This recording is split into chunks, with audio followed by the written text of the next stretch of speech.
टुनटुनी का मिट्टी का घर। एक घने जंगल में कई पक्षी अपने परिवार के साथ बसेरा करते थे। उसी जंगल में टुनटुनी चिड़िया अपनी 3 बेटियों के साथ रहती थी। उसका पति कालू कौवा दूसरे जंगल में काम ढूंढने के लिए गया हुआ था। कई दिन बीत गए पर कालू कौवा घर नहीं लौटता। मम्मा मम्मा, मुझे भूख लगी है। आज आपने भोजन भी नहीं बनाया। सुबह से हमने कुछ भी नहीं खाया है मम्मा।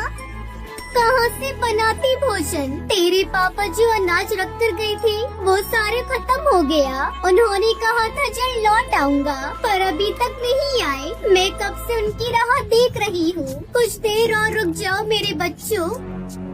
बच्चे भूखे थे और टुनटुनी उदास थी। तभी उसके पास उसकी पड़ोसन रसीली तोती आती है। क्या हुआ टुनटुनी बहन, आज तुम बहुत उदास दिखाई दे रही हो और बच्चों की भी आवाज सुबह से नहीं आ रही है। कोई बात है क्या?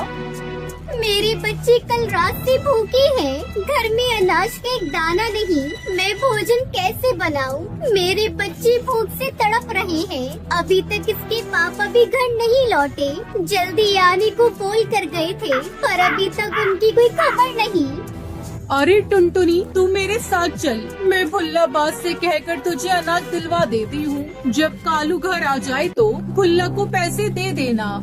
वह टुनटुनी को लेकर भुल्लाबाज के पास पहुँचते हैं। भुल्ला भाई, ये मेरी पड़ोसन टुनटुनी चिड़िया है। इसका पति दूसरे जंगल काम ढूंढने गया हुआ है। बच्चे कल रात से भूखे हैं। कृपया करके थोड़ा अनाज इसे दे दे।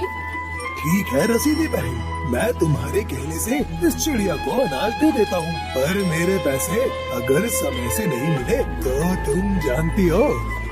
हाँ भुल्ला भैया, जैसे ही मेरे पति लौट कर आएंगे मैं आपके पैसे लौटा दूंगी। और रसीली बहन, आपका बहुत बहुत शुक्रिया। घर आकर टुनटुनी अपने बच्चों को भोजन बनाकर देती है।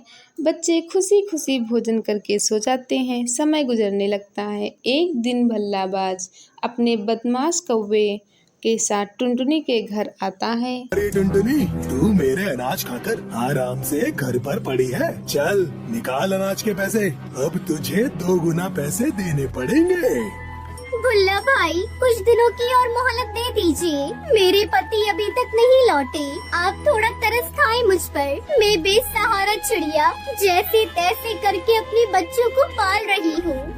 अरे ओ कालिए, चल 1-2 हवाई फायरिंग कर और इसके घर पर अभी के अभी कब्जा कर और इसका सामान निकाल बाहर फेंक।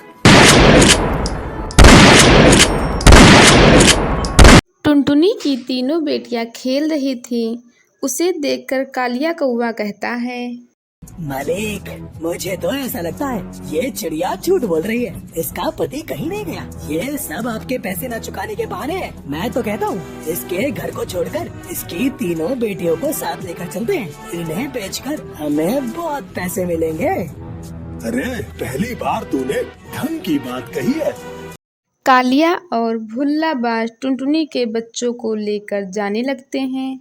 छोड़ दो मेरी बेटियों को, छोड़ दो। मैं सच कहती हूँ, मैं आपका पैसा जल्द चुका दूंगी। मेरे पति अभी यहाँ नहीं है। मैं झूठ नहीं बोलती। छोड़ दो मेरी बेटियों को।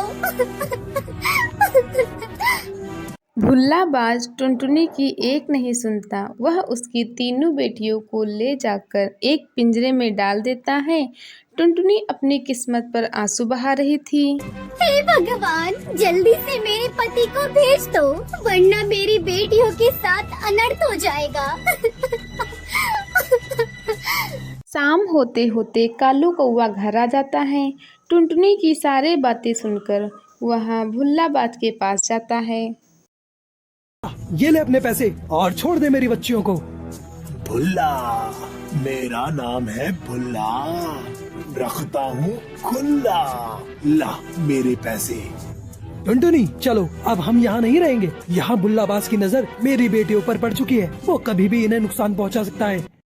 कालू कौवा टुनटुनी और बच्चों को लेकर पास वाले जंगल में चला जाता है। टुनटुनी, वो देखो, यहाँ बहुत ही गीली मिट्टी और मुल्तानी मिट्टी पड़ी है। तुम बच्चियों के पास बैठो, मैं अभी गीली मिट्टी लेकर आता हूँ और फिर उससे घर बनाएंगे। कालू कौवा गीली मिट्टी लेकर आता है और उससे सुंदर सा घर बनाता है। गीली मिट्टी का घर बहुत ही सुंदर दिख रहा था। फिर वे सब मिट्टी के बने घर में खुशी खुशी रहने लगते हैं।